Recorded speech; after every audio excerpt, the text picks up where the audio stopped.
ગીર સોમનાથના સુત્રાપાડા મુકામે Indian red cross society દ્વારા mega blood donation camp યોજાયો હતો। આ mega blood donation camp Gujarat રાજ્યના પૂર્વ મંત્રીના અધ્યક્ષસ્થાને યોજવામાં આવ્યો હતો। ગીર સોમનાથ જિલ્લા ભાજપ મહામંત્રી અને ઇન્ડિયન રેડ ક્રોસ સોસાયટીના ચેરમેન દ્વારા શાલ અને મોમેન્ટો આપી સન્માન કરવામાં આવ્યું। આ મેગા બ્લડ ડોનેશન કેમ્પનું દીપ પ્રાગટ્ય કરી શરૂઆત કરવામાં આવ્યું। બ્લડ ડોનેશન કેમ્પમાં કુલ 245 લોકોએ પોતાનું બ્લડ ડોનેટ કરીને આ બ્લડ ડોનેશન કેમ્પને સફળ બનાવ્યો હતો। તેમજ દરેક સમાજના આગેવાનો અને બહોળી સંખ્યામાં રક્તદાતાઓ હાજર રહ્યા હતા। સમગ્ર કાર્યક્રમનું સંચાલન પિયુષભાઈ કાછલા દ્વારા કરવામાં આવ્યું હતું।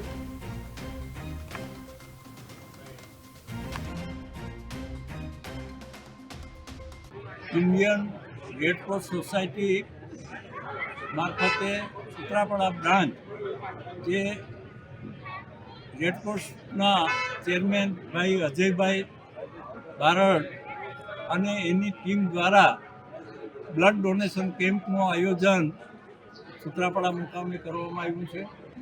આજે આ મેગા બ્લડ ડોનેશન કેમ્પમાં હજારોની સંખ્યામાં જે ગ્રામ્ય વિસ્તારમાં એક સમય એવો હતો કે બ્લડ આપવા માટે કોઈ તૈયાર નહોતું, પણ આજે પરિસ્થિતિ આખી બદલી છે અને હજારોની સંખ્યામાં બ્લડ ડોનેટ કરવા માટે ગ્રામ્ય વિસ્તારમાંથી લોકો